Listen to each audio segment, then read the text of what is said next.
And now we begin Chapter 1 of the Antya Lila, Srila Rupa Gosvami's second meeting with the Lord.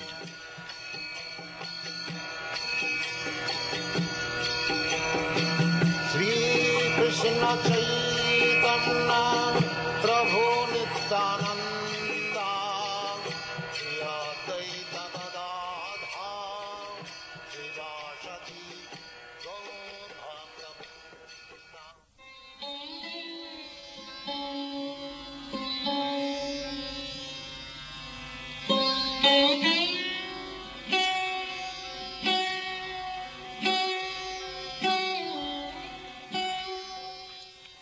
I offer my respectful obeisances to Sri Krishna Caitanya Mahaprabhu, by whose mercy even a lame man can cross over a mountain, and a dumb man can recite Vedic literature. My path is very difficult. I am blind, and my feet are slipping again and again. Therefore may the saints help me by granting me the stick of their mercy as my support. I pray to the lotus feet of the 6 Gosvamis, Sri Rupa, Sanatan, Bhatta Raghunath, Sri Jiva, Gopal Bhatta, and Dasa Raghunath, so that all impediments to my writing this literature will be annihilated and my real desire will be fulfilled. Glory to the all-merciful Radha and Madan Mohan. I am lame and ill-advised, yet they are my directors, and their lotus feet are everything to me. In a temple of jewels in Vrindavan, underneath a desire tree, Sri Sri Radha Govinda, served by their most confidential associates, sit upon an effulgent throne. I offer my humble obeisances unto them. Sri Srila Gopinath, who originated the transcendental mellow of the Ras dance, stands on the shore of Vamshivat and attracts the attention of the cowherd damsels with the sound of his celebrated flute. May they all confer upon us their benediction. All glories to Lord Sri Caitanya Mahaprabhu. All glories to Lord Nityananda. All glories to Advaita Acharya. All glories to the devotees of Lord Sri Caitanya Mahaprabhu. I have briefly described the pastimes of Sri Caitanya Mahaprabhu in the Madhya Lila. Now I shall attempt to describe something about his last pastimes, which are known as the Antya Lila. I have briefly described the Antya Lila in codes within the Madhya Lila. I am now almost an invalid because of old age, and I know that at any moment I may die. Therefore I have already described some portions of the Antya Lila. In accordance with the codes previously written, I shall describe in detail whatever I have not mentioned.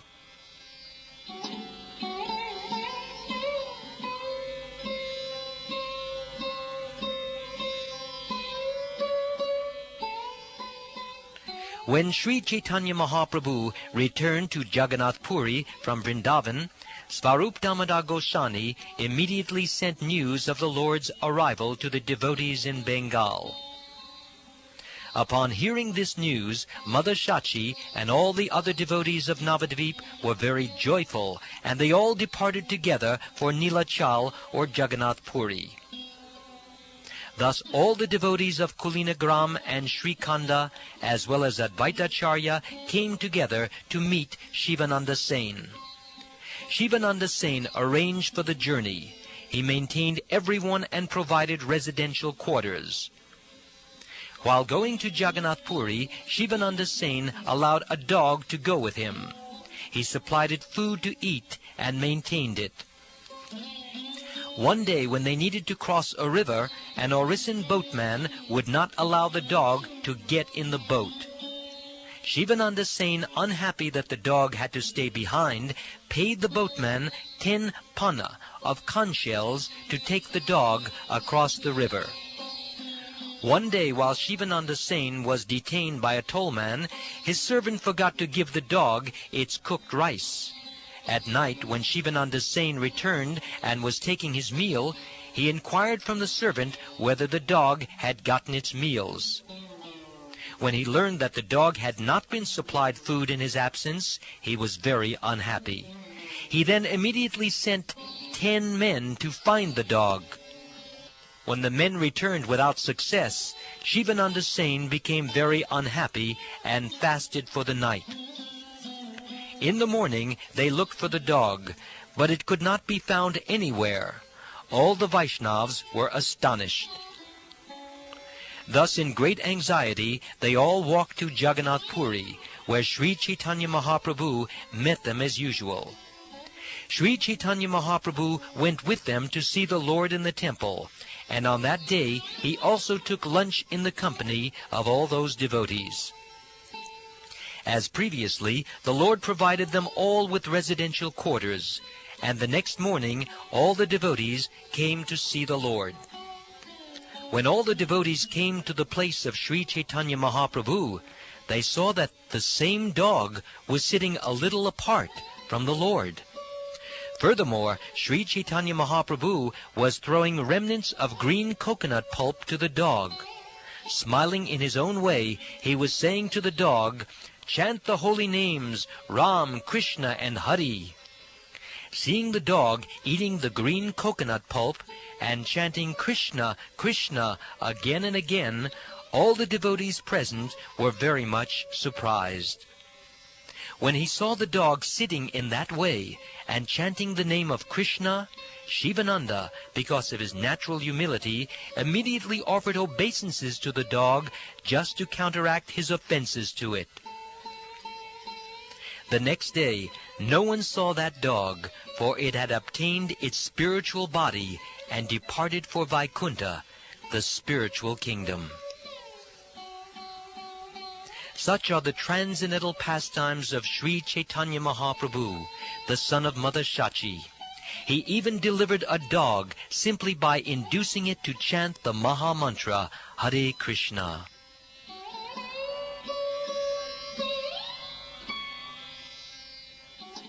Meanwhile, following the order of Sri Caitanya Mahaprabhu, Srila Rupa Gosvami returned to Vrindavan. He desired to write dramas concerning the pastimes of Lord Krishna.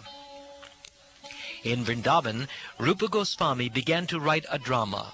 In particular, he composed the introductory verses to invoke good fortune.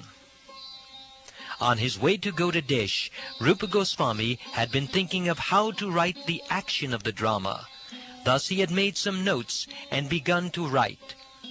In this way, the two brothers, Rupa and Anupam, reached Bengal, but when they arrived there, Anupam died. Rupa Gosvami then departed to see Sri Caitanya Mahaprabhu, for he was very eager to see him. There was some delay because of the death of Anupam, and therefore, when Rupa Gosvami went to Bengal to see the devotees there, he could not get in touch with them because they had already left.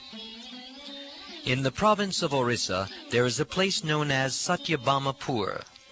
Srila Rupa Gosvami rested for a night in that village on his way to Jagannath Puri. While resting in Satyabhamapur, he dreamed that a celestially beautiful woman had come before him and very mercifully gave him the following order. "Write a separate drama about me," she said. "By my mercy it will be extraordinarily beautiful." After having that dream, Srila Rupa Gosvami considered, "It is the order of Satyabhama that I write a separate drama for her. I have brought together in one work all the pastimes performed by Lord Krishna in Vrindavan and in Dwarka. Now I shall have to divide them into 2 dramas. Thus absorbed in thought, he quickly reached Jagannath Puri. When he arrived, he approached the hut of Haridas Thakur. Out of affectionate love and mercy, Haridas Thakur told Srila Rupa Gosvami, "Sri Caitanya Mahaprabhu has already informed me that you would come here." After seeing the Upala Bhog ceremony at the Jagannath temple, Lord Sri Caitanya Mahaprabhu would regularly come to see Haridas every day. Thus he suddenly arrived there. When the Lord arrived, Rupa Gosvami immediately offered his obeisances. Haridas informed the Lord, This is Rupa Gosvami offering you obeisances." And the Lord embraced him. Sri Caitanya Mahaprabhu then sat down with Haridas and Rupa Gosvami. They inquired from one another about auspicious news, and then continued to talk together for some time. When Sri Caitanya Mahaprabhu inquired about Sanatana Gosvami, Rupa Gosvami replied, "I did not meet him. I came by the path on the bank of the Ganges, whereas Sanatana Gosvami came by the public road. Therefore we did not meet. In Prayag I heard that he had already gone to Vrindavan." Rupa Gosvami next informed the Lord about the death of Anupam. After allotting residential quarters there to Rupa Gosvami, Sri Caitanya Mahaprabhu left. Then all of the Lord's personal associates met Srila Rupa Gosvami. On the next day, Caitanya Mahaprabhu again met Rupa Gosvami, and with great mercy the Lord introduced him to all the devotees.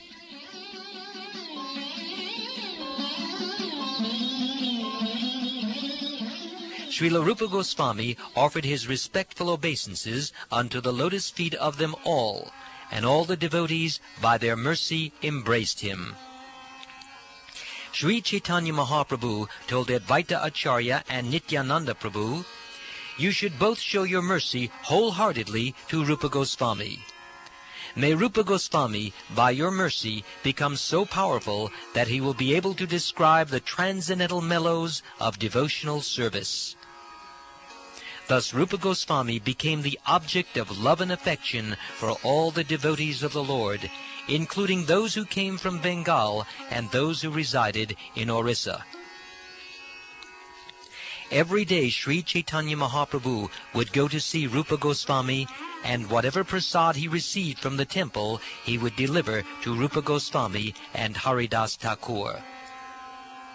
He would talk for some time with them both, and then leave to perform his noontime duties.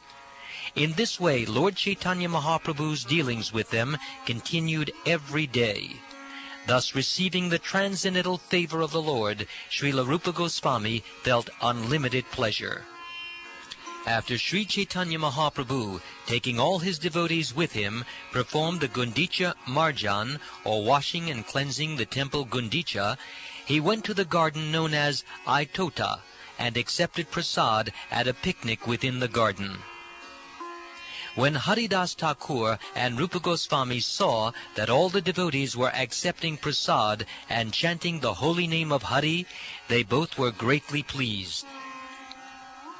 When they received the remnants of Sri Caitanya Mahaprabhu's prasad through Govinda, they respected it, and then they both began to dance in ecstasy.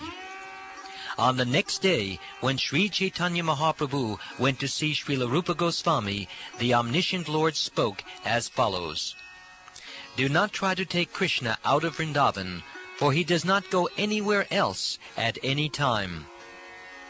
The Krishna known as Yadu Kumara is Vasudev Krishna. He is different from the Krishna who is the son of Nanda Maharaj. Yadu Kumara Krishna manifests his pastimes in the cities of Mathura and Dwarka, but Krishna, the son of Maharaj Nanda, never at any time leaves Vrindavan." After saying this, Caitanya Mahaprabhu went to perform his noontime duties, leaving Srila Rupa Gosvami somewhat surprised.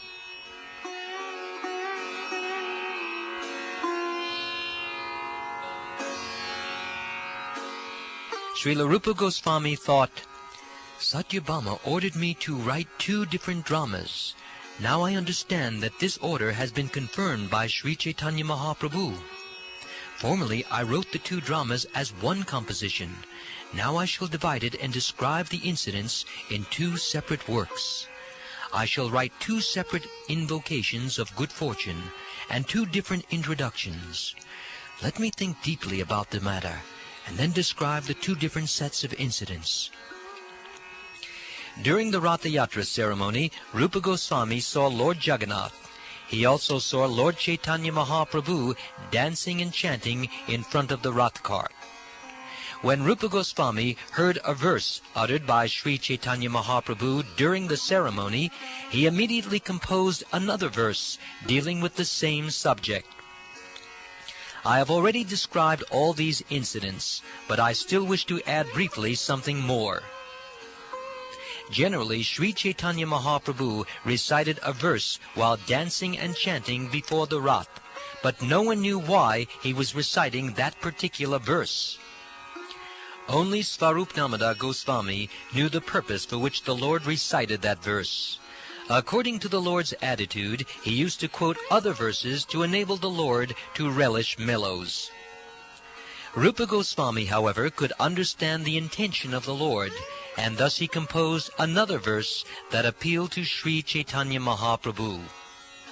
The verse Lord Chaitanya recited went as follows. That very personality who stole my heart during my youth is now again my master.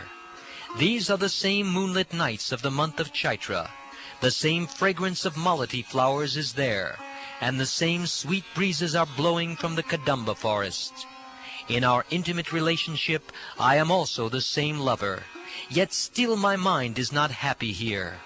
I am eager to go back to that place on the bank of the Reva, under the Vetasi tree.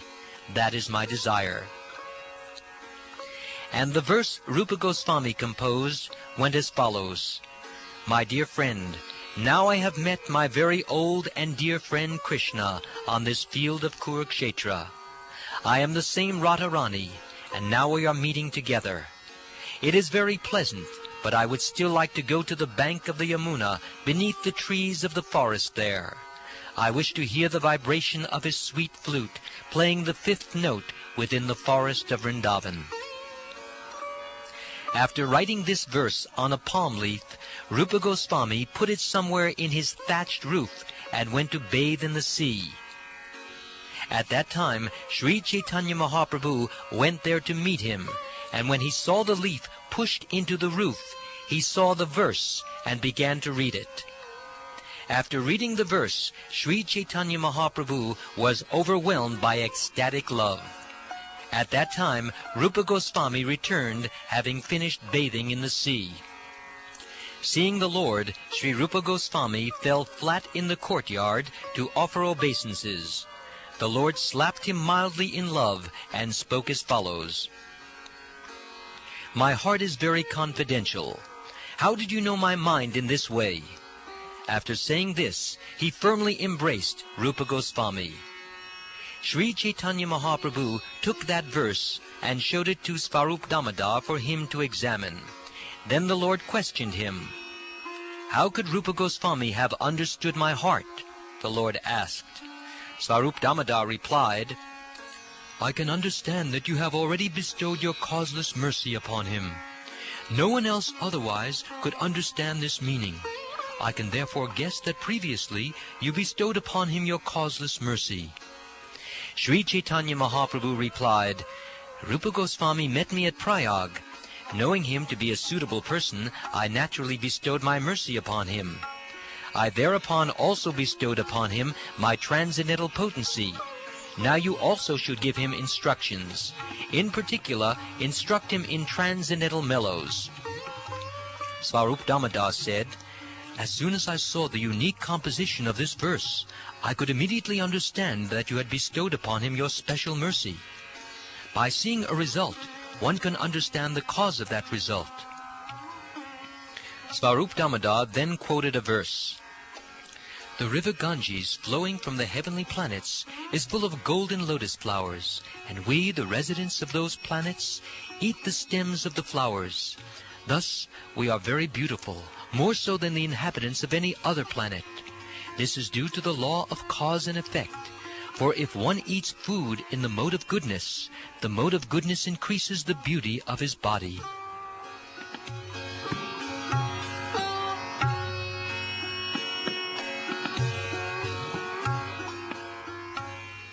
After the 4 months of Chaturmasya, Shravan, Bhadra, Ashvin, and Kartik, all the Vaishnavas of Bengal returned to their homes, but Srila Rupa Gosvami remained in Jagannath Puri under the shelter of the lotus feet of Sri Caitanya Mahaprabhu. One day, while Rupa Gosvami was writing his book, Sri Caitanya Mahaprabhu suddenly appeared.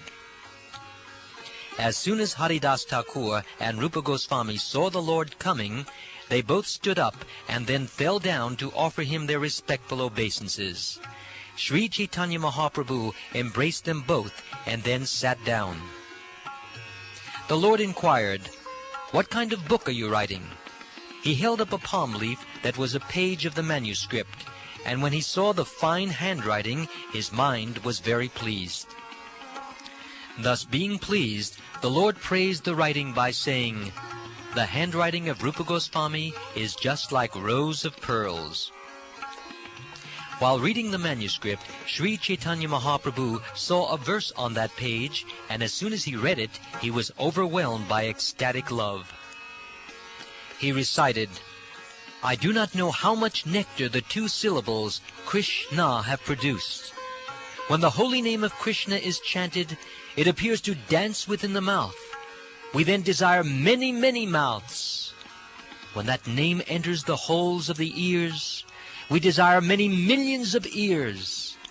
And when the holy name dances in the courtyard of the heart, it conquers the activities of the mind, and therefore all the senses become inert."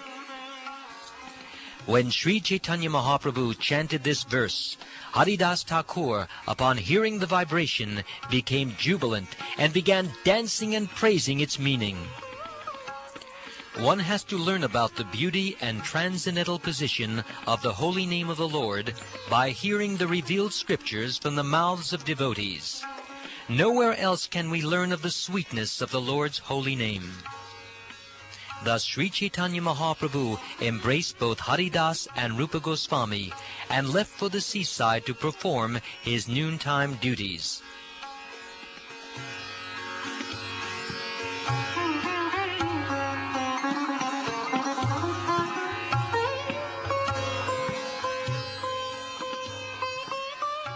On the next day, after visiting the temple of Jagannath as usual, Sri Caitanya Mahaprabhu met Sarvabhauma Bhattacharya, Ramananda Roy, and Svarup Damodar.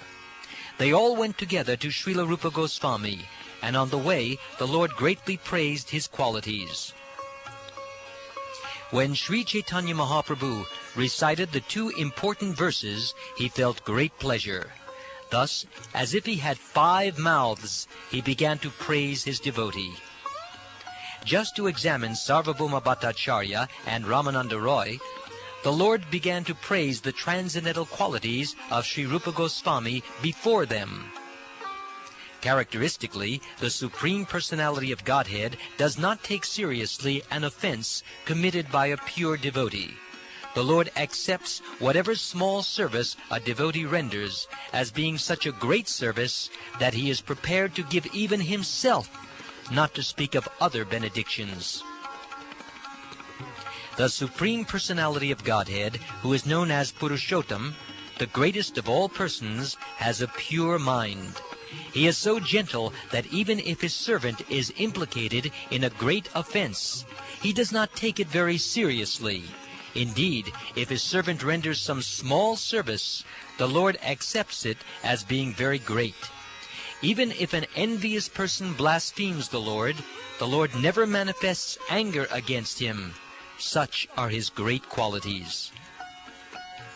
When Haridas Thakur and Rupa Gosvami saw that Sri Caitanya Mahaprabhu had come with his intimate devotees, they both immediately fell down like logs and offered prayers to their lotus feet. Thus Sri Caitanya Mahaprabhu and his personal devotees met Rupa Gosvami and Haridas Thakur. The Lord then sat down in an elevated place with his devotees. Rupa Gosvami and Haridas Thakur sat at the foot of the elevated place where Sri Caitanya Mahaprabhu was sitting. Although everyone asked them to sit on the same level as the Lord and his associates, they did not do so. When Sri Caitanya Mahaprabhu ordered Rupa Gosvami to read the verse they had previously heard, Rupa Gosvami, because of great shyness, did not read it, but instead remained silent. Then Svarupa Damodar Gosvami recited the verse, and when all the devotees heard it, their minds were struck with wonder.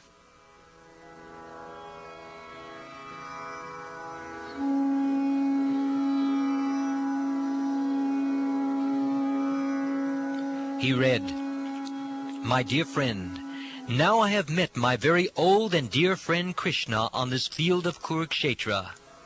I am the same Radharani, and now we are meeting together. It is very pleasant, but I would still like to go back to the bank of the Yamuna, beneath the trees of the forest there. I wish to hear the vibration of his sweet flute, playing the 5th note within that forest of Vrindavan."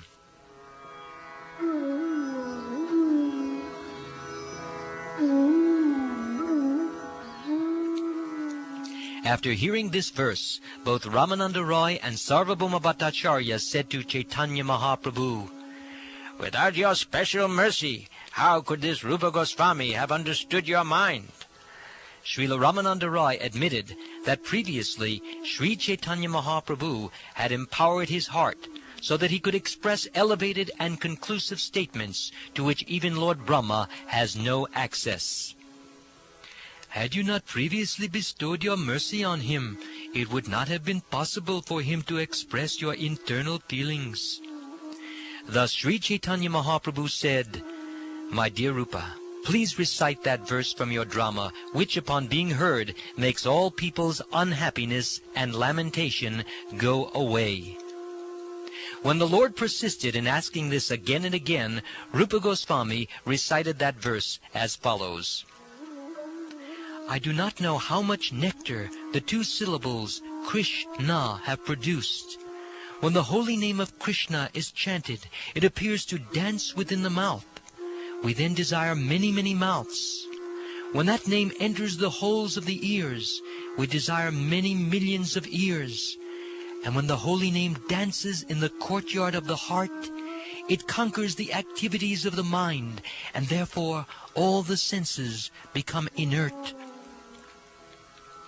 When all the devotees of Sri Caitanya Mahaprabhu, especially Sri Ramananda Rai, heard this verse, they were all filled with transcendental bliss and were struck with wonder.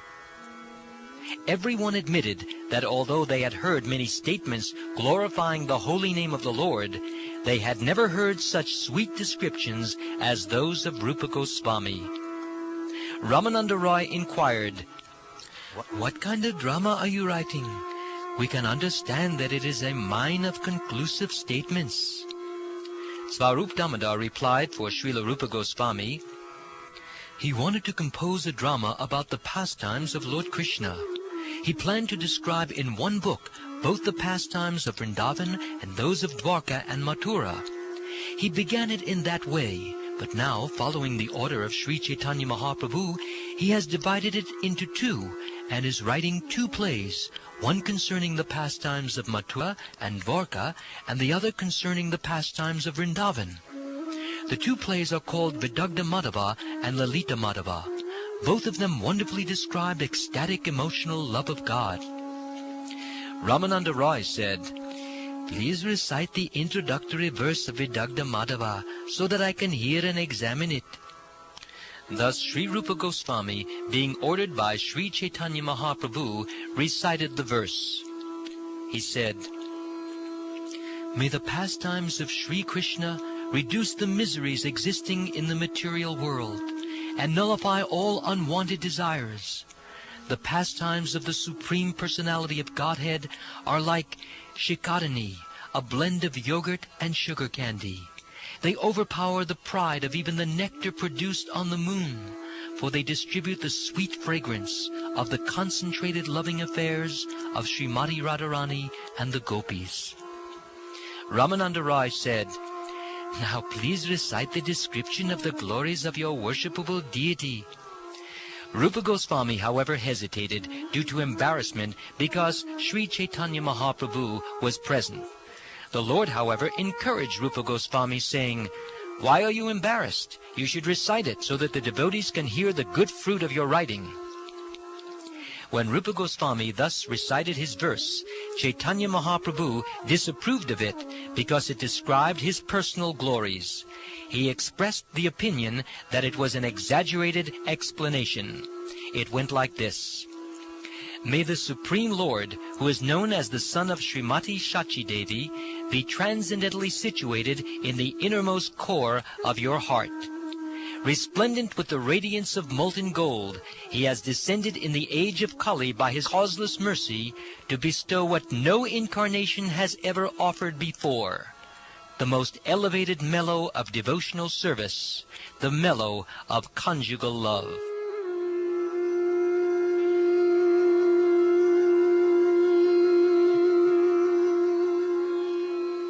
All the devotees present so greatly appreciated this verse that they expressed their gratitude to Sri Rupa Gosvami for his transcendental recitation. Ramananda Rai inquired, "How have you introduced the assembly of the players?" Rupa Gosvami replied, "The players assemble at a suitable time under the heading of Pravartika.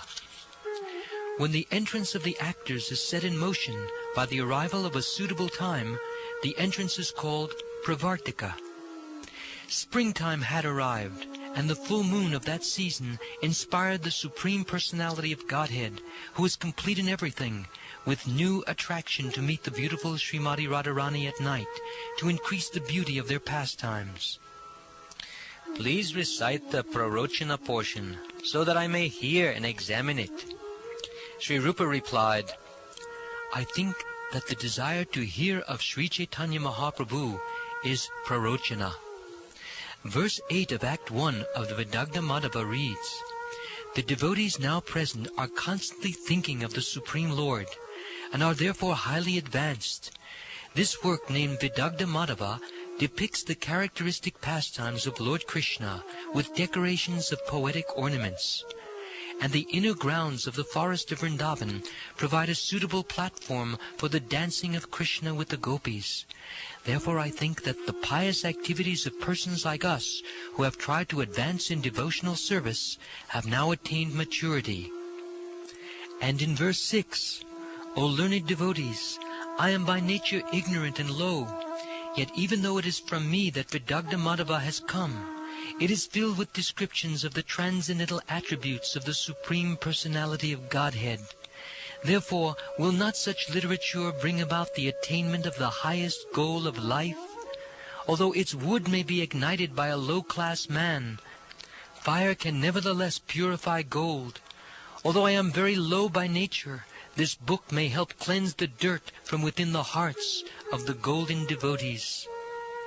Then Ramananda Rai inquired from Rupa Gosvami about the causes of the loving affairs between Krishna and the gopis, such as previous attachment, transformations of love, endeavors for love, and exchanges of letters disclosing the gopis' awakening love for Krishna.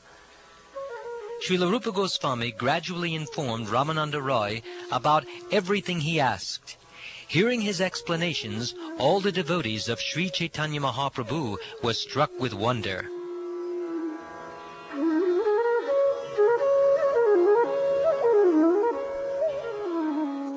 So Srila Rupa Gosvami began to quote from his Vidagdha Madhava. Experiencing previous attachment to Krishna, Srimati Radharani thought, "Since I have heard the name of a person called Krishna, I have practically lost my good sense. Then there is another person who plays his flute in such a way that after I hear the vibration, intense madness arises in my heart. And again there is still another person to whom my mind becomes attached when I see his beautiful lightning effulgence in his picture. Therefore I think that I am greatly condemned, for I have become simultaneously attached to 3 persons. It would be better for me to die because of this." My dear friend, these palpitations of Srimati Radharani's heart are extremely difficult to cure. Even if one applied some medical treatment, it would only end in defamation. O dearly beloved, the artistic loveliness of your picture is now impressed within my mind. Since you are now living within my mind, wherever I wish to run, because I am agitated by impressions of you, I find that you, O my friend, are blocking my way. Upon seeing peacock feathers in front of her, this girl suddenly begins trembling. When she sometimes sees a necklace of gunja or small conch shells, she sheds tears and cries loudly. I do not know what kind of new ecstatic influence has entered the heart of this poor girl. It has imbued her with the dancing attitude of a player, creating wonderful, unprecedented dances on a stage. Srimati Radharani said to her constant companion Vishaka, "My dear friend, there will be no need for you to cry, for it will not be due to any fault of yours. I shall then have to die, but afterwards, please do one thing for me. To observe my funeral ceremony, place my body with its arms embracing a tamal tree like creepers, so that I may remain forever in Vrindavan, undisturbed. That is my last request." Ramananda Roy inquired, "What are the characteristics of emotional love?" Rupa Gosvami replied, "This is the nature of emotional love for Krishna." Again he quoted from his Vidagdha Madhava, "My dear beautiful friend, if one develops love of Godhead, love of Krishna, the son of Nanda Maharaj, all the bitter and sweet influences of this love will manifest in one's heart. Such love of Godhead acts in two ways. The poisonous effects of love of Godhead defeat the severe and fresh poison of the serpent. Yet there is simultaneously transcendental bliss, which pours down and defeats the poisonous effects of a snake, as well as the happiness derived from pouring nectar on one's head. It is perceived as doubly effective, simultaneously poisonous and nectarine." Ramananda Roy further inquired, "What are the natural characteristics of awakening love of Godhead?" Rupa Gosvami replied, "These are the natural characteristics of love of God. When one hears praise from his beloved, he outwardly remains neutral but feels pain within his heart. When he hears his beloved making accusations about him, he takes them to be jokes and enjoys pleasure. When he finds faults in his beloved, they do not diminish his love, nor do the beloved's good qualities increase his spontaneous affection. Thus spontaneous love continues under all circumstances. That is how spontaneous love of Godhead acts within the heart. Here Krishna repents. Upon hearing of my cruelty, moon-faced Radharani may establish some kind of tolerance in her aggrieved heart, but then she might turn against me, or indeed, being fearful of the lusty desires invoked by the bow of formidable Cupid, she might even give up her life. Alas, I have foolishly uprooted the soft creeper of her desire, just when it was ready to bear fruit." And here Radharani speaks to Vishaka Devi, "Desiring the happiness of his association and embraces, my dear friend, I disregarded even my superiors and relaxed my shyness and gravity before them. Furthermore, although you are my best friend, more dear to me than my own life, I have given you so much trouble. Indeed, I even put aside the vow of dedication to my husband, a vow kept by the most elevated women. Oh, alas! Although he is now neglecting me, I am so sinful that I am still living. Therefore I must condemn my so-called patience." Then Radharani speaks to Lord Krishna. "I was engaged in my own playful activities in my home, and because of my childish innocence, I did not know right from wrong.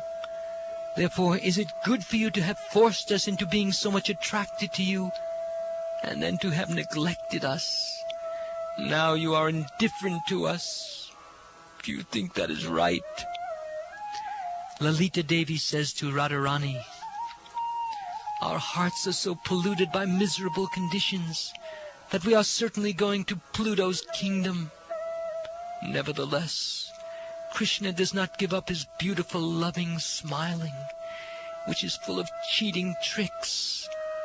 Oh, Srimati Radharani, you are very intelligent. How could you have developed such great loving affection for this deceitful debauchee from the neighborhood of cowherds?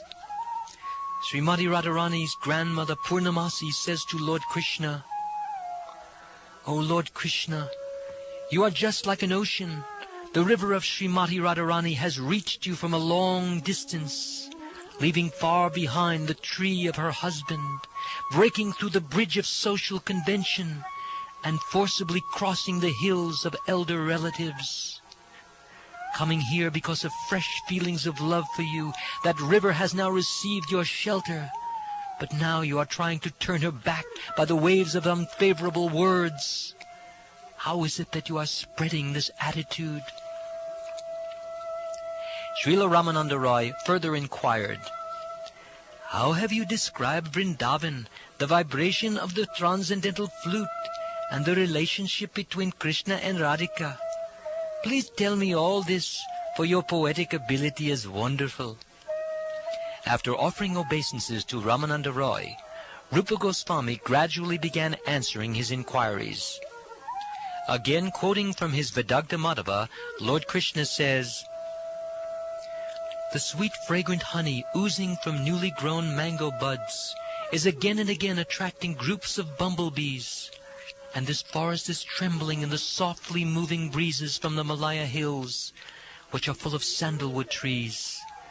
Thus the forest of Vrindavan is increasing my transcendental pleasure." And Lord Balaram says to Sri Dhamma, "My dear friend, see how this forest of Vrindavan is full of transcendental creepers and trees. The tops of the creepers are full of flowers, and intoxicated bumblebees are buzzing around them, humming songs that please the ear and surpass even the Vedic hymns." Lord Krishna says to his friend Madhumangal, "My dear friend, this forest of Vrindavan is giving great pleasure to our senses in various ways. Somewhere bumblebees are singing in groups, and in some places mild breezes are cooling the entire atmosphere. Somewhere the creepers and tree twigs are dancing, the malaka flowers are expanding their fragrance, and an overabundance of juice is constantly flowing in showers from pomegranate fruits." Purnamasi says to Lalita Devi, "The flute of Krishna's pastimes measures 3 fingers in length, and it is bedecked with Indranila gems.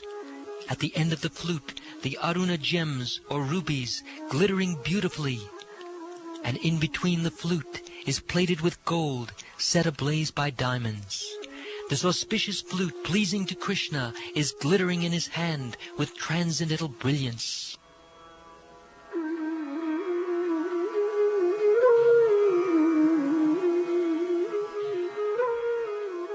Srimati Radharani says, "My dear friend, the flute, it appears that you have been born of a very good family, for your residence is in the hands of Sri Krishna.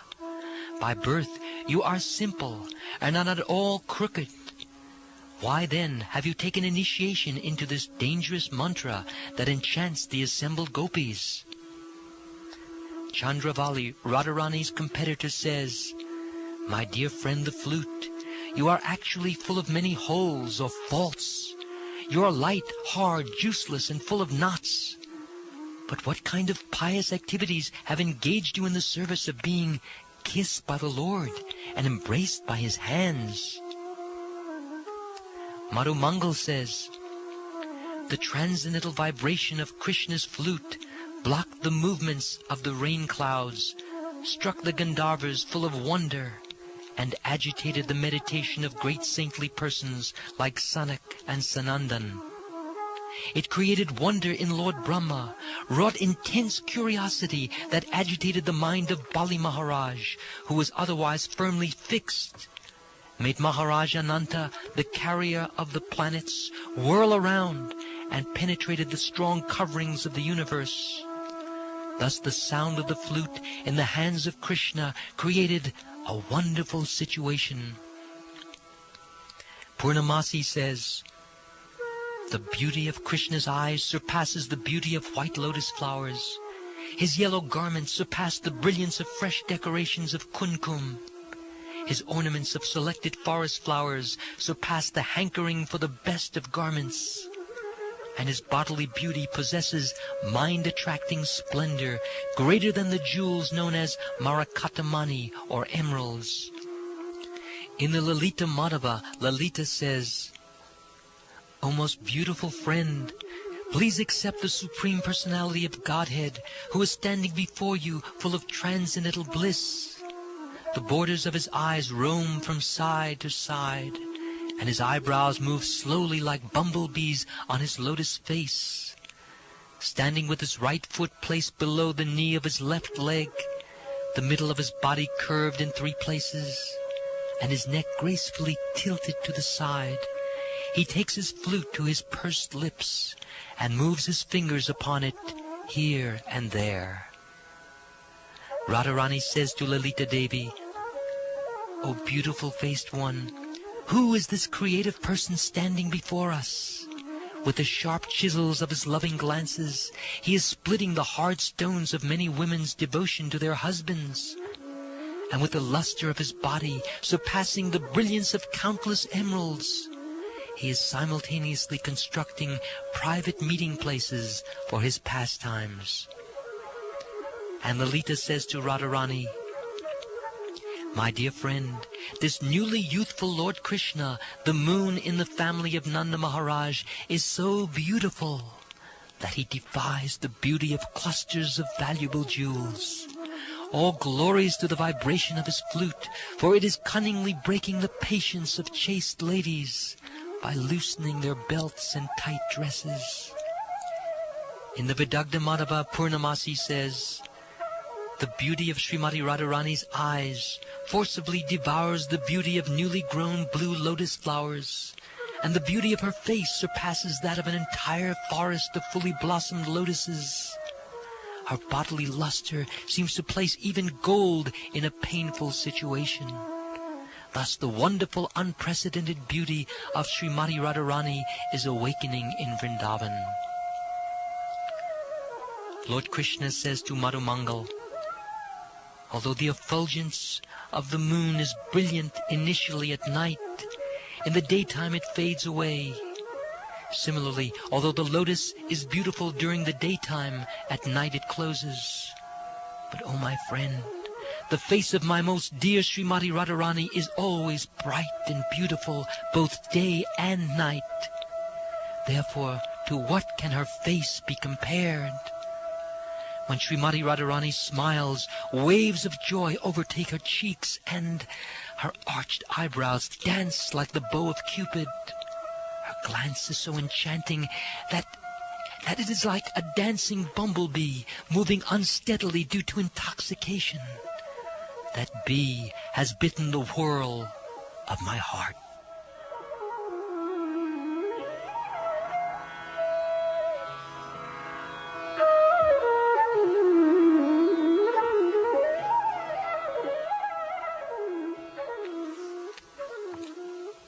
Having heard these verses recited by Rupa Gosvami, Srila Ramananda Roy said, "Your poetic expressions are like continuous showers of nectar. Kindly let me hear the introductory portion of the second drama." Srila Rupa Gosvami said, "In your presence, which is just like brilliant sunshine, I am as insignificant as the light of a glowworm. It is even impudent for me to open my mouth before you." Then, having said this, he recited the introductory verse of Lalita Madhava.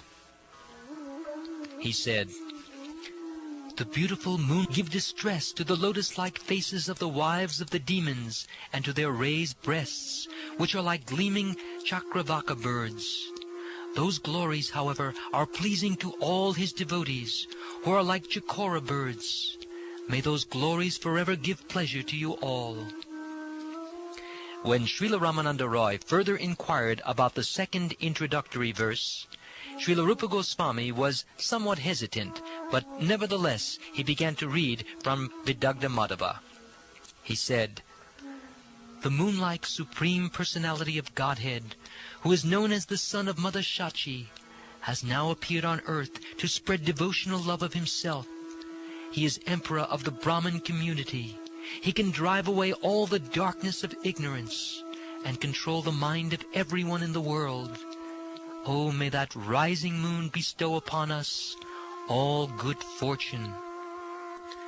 Although Sri Caitanya Mahaprabhu was inwardly greatly pleased when he heard this verse, externally he spoke as if angry, saying, "Your exalted poetic descriptions of the mellows of Lord Krishna's pastimes are like an ocean of nectar. But why have you put in a false prayer about me? It is like a drop of detestable alkali." Srila Ramananda Roy objected, "Oh no, it is not like alkali at all. It is a particle of camphor he has put into the nectar of his exalted poetic expression." Sri Chaitanya Mahaprabhu said, "My dear Ramananda Roy, you are jubilant at hearing these poetic expressions, but I am ashamed to hear them, for people in general will joke about the subject of this verse." "Instead of joking, people in general will feel great pleasure in hearing such poetry, for the initial remembrance of the worshipable deity invokes good fortune." He then said to Rupa Gosvami, "By which subdivision of style do the players enter?" Rupa Gosvami then began to speak specifically about this subject and recited, "While dancing on the stage after having killed the ruler of uncivilized men, Kamsa, Lord Krishna, master of all arts, will at the proper time accept the hand of Srimati Radharani, who is qualified with all transcendental attributes." This introduction is technically called Udgatyaka, and the whole scene is called Viti. You are so expert in dramatic expression that each of my statements before you is like a wave from an ocean of impudence. To explain an unclear word, men generally join it with other words. Such an attempt is called Udgatyaka. When Ramananda Roy requested Srila Rupa Gosvami to speak further about various portions of the play, Srila Rupa Gosvami briefly quoted his Lalita Madhava, saying, "The dust from cows and calves on the road creates a kind of darkness, indicating that Krishna is returning home from the pasture. Also the darkness of evening provokes the gopis to meet Krishna. Thus the pastimes of Krishna and the gopis are covered by a kind of transcendental darkness, and are therefore impossible for ordinary scholars of the Vedas to see. May the sweet sound of Lord Krishna's flute, his authorized messenger, be glorified, for it expertly releases Srimati Radharani from her shyness and attracts her from her home to the forest." In the Lalita Madhava, Srimati Radharani says to Lalita, "My dear friend, who is this fearless young man? He is as bright as a lightning cloud, and he wanders in his pastimes like a maddened elephant. From where has he come to Vrindavan? Alas, by his restless movements and attractive glances, he is plundering from the vault of my heart the treasure of my patience." Lord Krishna began to think about Srimati Radharani. Srimati Radharani is the Ganges, in which the elephant of my mind enjoys pastimes. She is the shining of the full autumn moon for the chakora birds of my eyes. She is the dazzling ornament, the bright and beautiful arrangement of stars on the border of the sky of my chest. Now today I have gained Srimati Radharani because of the highly elevated state of my mind.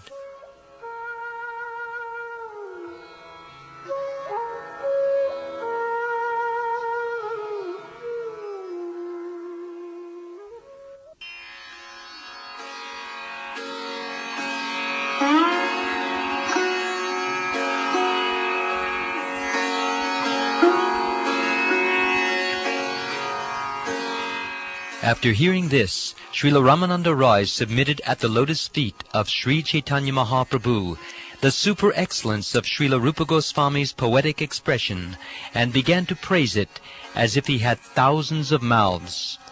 Srila Ramananda Roy said, "This is not a poetic presentation. It is a continuous shower of nectar. Indeed, it is the essence of all ultimate realizations appearing in the form of plays. The wonderful descriptions of Rupa Gosvami They are superb arrangements to express loving affairs.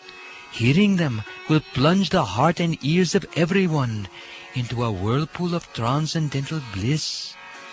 What is the use of a bowman's arrow or a poet's poetry if they penetrate the heart but do not cause the head to spin?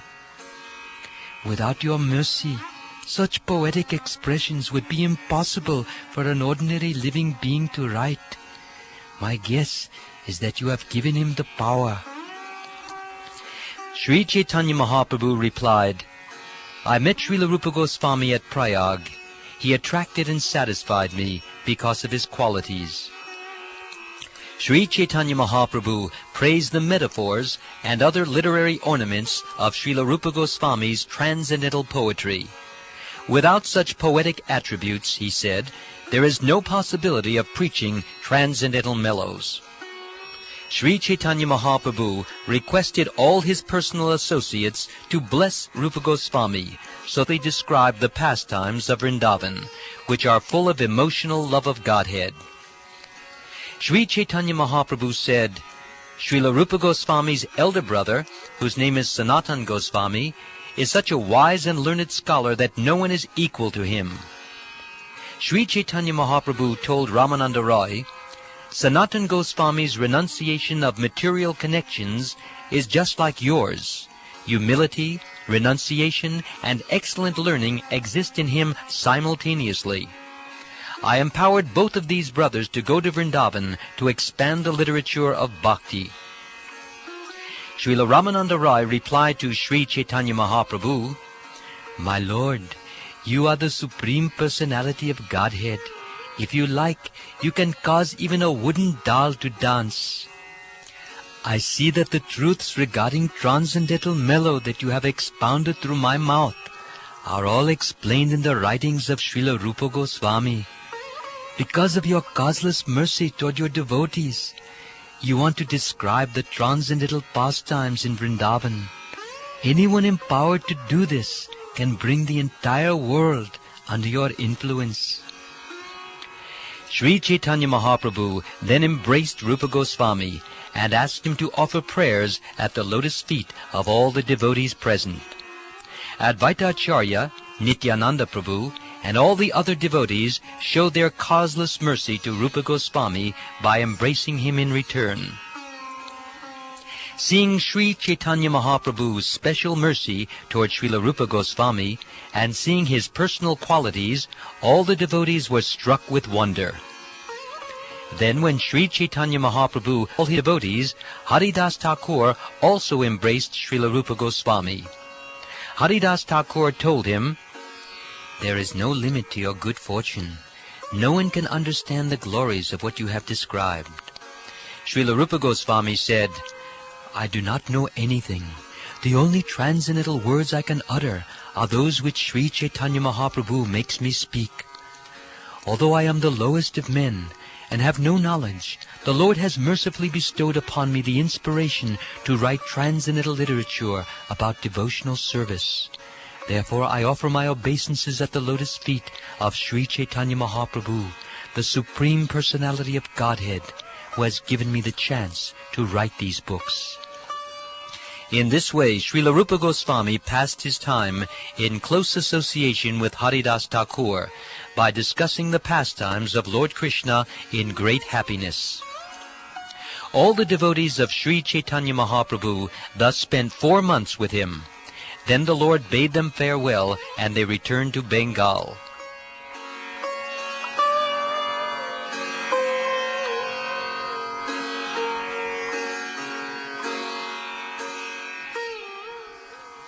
Srila Rupa Gosvami, however, stayed at the lotus feet of Sri Caitanya Mahaprabhu, and when the Dola Yatra festival took place, he saw it in great happiness with the Lord. After the Dola Yatra festival ended, Sri Caitanya Mahaprabhu bade farewell to Rupa Gosvami also. The Lord empowered him and bestowed upon him all kinds of mercy. He said, Now go to Vrindavan and stay there. You may send here your elder brother Sanatan. When you go to Vrindavan, stay there, preach transcendental literature, and excavate the lost holy places. establish the service of Lord Krishna, and preach the mellows of Lord Krishna's devotional service. I shall also go to Vrindavan once more."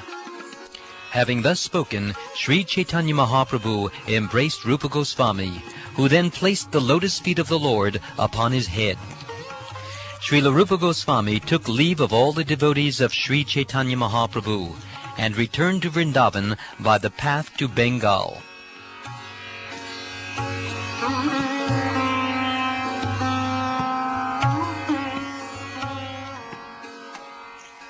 Thus I have described the second meeting of Rupa Gosvami and Sri Caitanya Mahaprabhu. Anyone who hears of this incident will certainly attain the shelter of Sri Caitanya Mahaprabhu. Praying at the lotus feet of Sri Rupa and Sri Raghunath, always desiring their mercy, I, Krishnadas, narrate Sri Caitanya caritamrta, following in their footsteps.